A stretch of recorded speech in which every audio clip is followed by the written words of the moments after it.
circularly arranged smooth muscle cells. Okay, but here's these smooth muscle cells. What do you think this injured endothelial cell is going to start doing? He's going to release a chemical, and this chemical is going to drop down on these smooth muscle cells. This chemical is called endothelin. Endothelin. What is endothelin? Endothelin is a chemical that will do this. Here's a smooth muscle cell. You know that in a smooth muscle cell there's going to be myosins, contractile proteins, and then there's going to be actins within smooth muscle, but there's no troponin. There's no troponin. So what happens is, what we need in this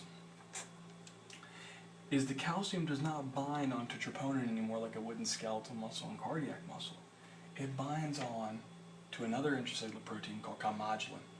And then calmodulin will actually phosphorylate an enzyme called myosin-like kinase, and that myosin kinase will then phosphorylate the actual myosin head, and that will trigger the myosin head to do the cock position and to cause a contraction. Now, what endothelin does is it enhances the calcium entry into the smooth muscle. If you enhance calcium, you activate calmodulin much more readily. If you activate calmodulin much more readily, you activate myosin kinase enzymes much more readily. And if you activate myosin kinase enzymes, you're going to cause myosin heads to come into cock position and to contract more. So it's going to cause more powerful contractions.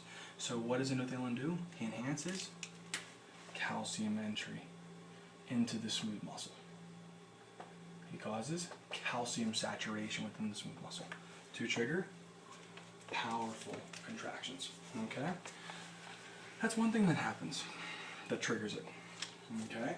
So we can say in the first thing, chemicals released by the injured endothelial cells. But like I've been telling you, platelets are going to want to start adhering to that area. And when the platelets start adhering to that area, and we'll get to that into the second phase, the second process, which is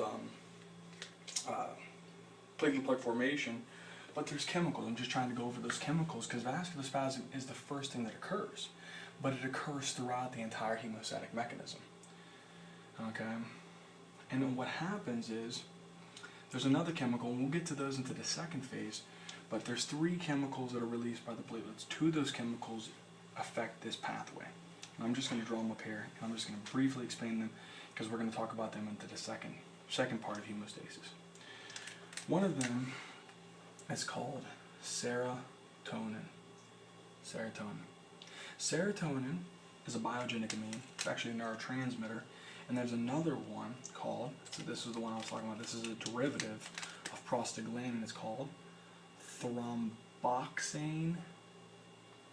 Can't even spell. A2. Thromboxane A2 and serotonin. What do these chemicals do? These chemicals combine together with endothelin, which is a chemical released by the injured endothelial cells. Endothelial cells. Thromboxane A2, serotonin are released by platelets.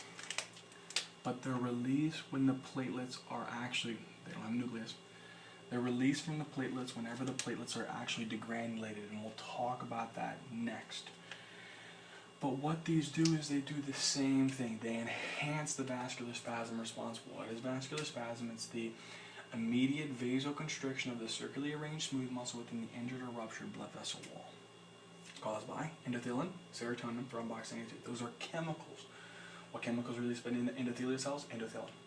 What chemicals are released by the platelets? Thromboxane A2, serotonin. What do? They enhance vasoconstriction, which will cause an enhanced vascular spasm. That is 1 out of the 3. 1. Okay? 1 out of the 3 is chemicals released by the injured endothelial cells, endothelin, and the aggregating platelets. And we'll talk about that in the next video. We'll go over platelet plug formation. We're going to do these in individual videos. Vascular spasm, one video, platelet plug formation, next video. But it's all going to be under hemostasis.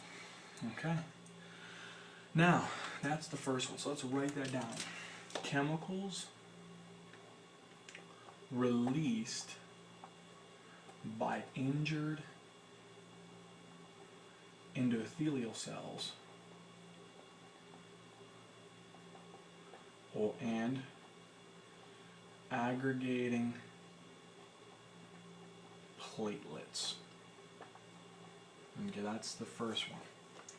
Second one, smooth muscle does sometimes, if some people would read what's called autoregulation, which is just a local regulation or an automatic adjustment of blood flow and requirements in proportion to the tissue's requirements. So it's an automatic readjustment of blood flow in direct proportion to the tissue's requirements. Basically, it's just how does our tissues respond whenever blood flow is changing? Okay, and how does our body respond whenever blood flow is affected? There's metabolic controls, like what happens if we have a decline in nutrient delivery to the tissue cells, particularly oxygen. Well, the first thing that's going to happen is you're going to vasodilate the arterioles serving the capillary beds that need to deliver the oxygen to the most needy tissues. Okay, that's one of the things. There's also what is called a myogenic mechanism, which occurs here, which is just the tendency of the vascular smooth muscle to contract based upon passive stretch. Okay, so if there's a lot of stretch, smooth muscle is going to constrict. If there's less stretch, the smooth muscle is going to relax. And so that's myogenic. And there's another one that you go on to, it's called angiogenic mechanisms, which is just the process in which you make more blood vessels. It's the increase in size of the existing blood vessel. It's increasing the number of blood vessels within a certain area and actually expanding and making the existing vessels larger. That occurs a lot within the coronary arteries if you need to be able to deliver excessive amounts of oxygen to the myocardium of the heart, or in people who live in higher elevations and are increasing their EPO production. So we'll talk about that and maybe in future videos. But what happens is the direct injury to the vascular smooth muscle, causes the vascular smooth muscle to contract. So direct injury to the vascular smooth muscle, to the vascular smooth muscle can cause contraction. So that's a second thing. Because not all of these things have to happen. It's just one of the three. Okay, so direct injury to the vascular smooth muscle will cause a myogenic mechanism. Direct injury to vascular smooth muscle. Just make sure you put down myogenic mechanism. Third thing. The third thing is important too. We have pain receptors. I would imagine most of you do. Pain receptors respond to inflammation. There's a tissue damage, some kind of tissue inflammation that causes the release of inflammatory chemicals. And so there's pain receptors within this area. And so when you activate the local pain receptors, they'll start initiating reflexes to our spinal cord because they're nerves. If you take a pain receptor and this pain receptor is connected to a sensory afferent fiber, it's going to send impulses back to the spinal cord.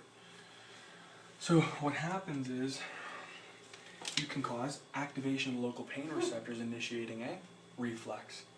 And so what happens is pain receptor gets activated maybe due to accumulation of prostaglandins, histamines, bradykinins, potassium, whatever it may be, that's causing that inflammation to occur.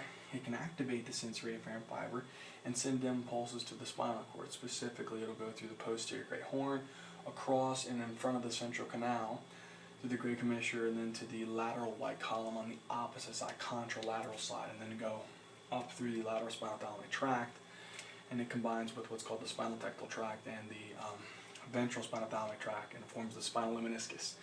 And that goes up. You don't know any of this crap, but it goes up through the brainstem, and it can send off impulses to the reticular formation. The reticular formation determines whether it's important to go to the cerebral cortex, to the primary somatosensory cortex. But what will happen is that information will go to specific areas like the medulla. When it goes to the medulla can send down impulses through nerve fibers that innervate. Okay, the vasomotor center within the medulla can be affected, and it can send down nerve impulses to this smooth muscle. And if the smooth muscle has lots of norepinephrine being released, that can cause the smooth muscle cells to contract. And if the smooth muscle cells contract, that's actually going to cause vasoconstriction. So it could be activation of the local pain receptors. Activation of pain receptors. Okay. So let's just kind of really quickly make sure you move. We understand this because we're going to move on to the next thing. Let's make sure we understand this. First thing that's important, hemostasis is fast localized event. It's actually going to be immediate stoppage of the blood. Okay, if there's bleeding or if there's tissue damage that occurred. Okay, so it's a fast localized event in which blood is being stopped. Blood stoppage, fast localized blood stoppage. Occurs in 3 phases. First phase is actually going to be vascular spasm. Second phase is going to be platelet plug formation. Third phase is coagulation. Okay?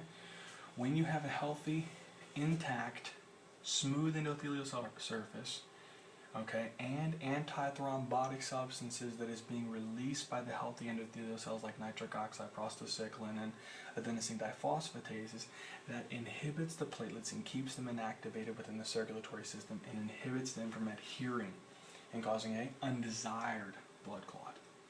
Okay? That's one thing.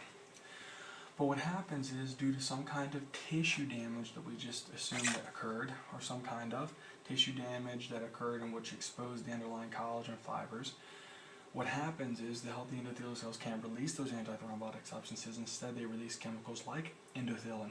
Endothelin is a chemical that enhances calcium entry into the smooth muscle cell. And as we talked before, calcium entry will enhance smooth muscle contractions. And if you enhance the smooth muscle contractions, you're going to enhance vasoconstriction. There's also chemicals that are released by, which we'll talk about in the second phase, platelet plug formation, that are released by the platelets that start to adhere and aggregate to this area, called serotonin and thromboxane A2, and they do the same thing as endothelin. Now, what is vascular spasm? It's the first event that occurs within hemostasis. It's an immediate event, okay? It's the immediate event that occurs within an actual blood vessel injury or damage to the actual blood vessel wall. What is vascular spasm? Vascular spasm is an immediate vasoconstriction of the circularly arranged smooth muscle within the blood vessel wall. What causes vascular spasm? 3 things. Chemicals that are being released by the injured endothelial cells called endothelin. Chemicals that are being released by the aggregated platelets like thromboxane A2 and serotonin. Direct injury to the vascular smooth muscle, which is a myogenic mechanism. Okay? Direct injury to the vascular smooth muscle, which is a myogenic mechanism. And as we talked before, there's pain receptors that respond to tissue damage or inflammation, and that will send impulses to the central nervous system, specifically the vasomotor center within the medulla if necessary, and that will send the impulses back down and cause vasoconstriction. These are the events that occur within vascular spasm. Okay, just remember that the amount of vascular spasm, the vasoconstriction, the amount that occurs is directly proportional to the amount of tissue damage that the blood vessel wall undergoes. So the more tissue damage, the more powerful the vascular spasm. Most commonly, the small blood vessels within the body are the ones that are injured by vascular spasm. But just remember that vascular spasm is directly proportional to the amount of tissue damage that the blood vessel wall underwent. Okay, or undergoed, whatever kind of word you want to come up with. Okay, so again, we're going to go over this in the next step. This was just the first part of hemostasis. Okay, tune into my next video that will continue on hemostasis, but on platelet plug formation.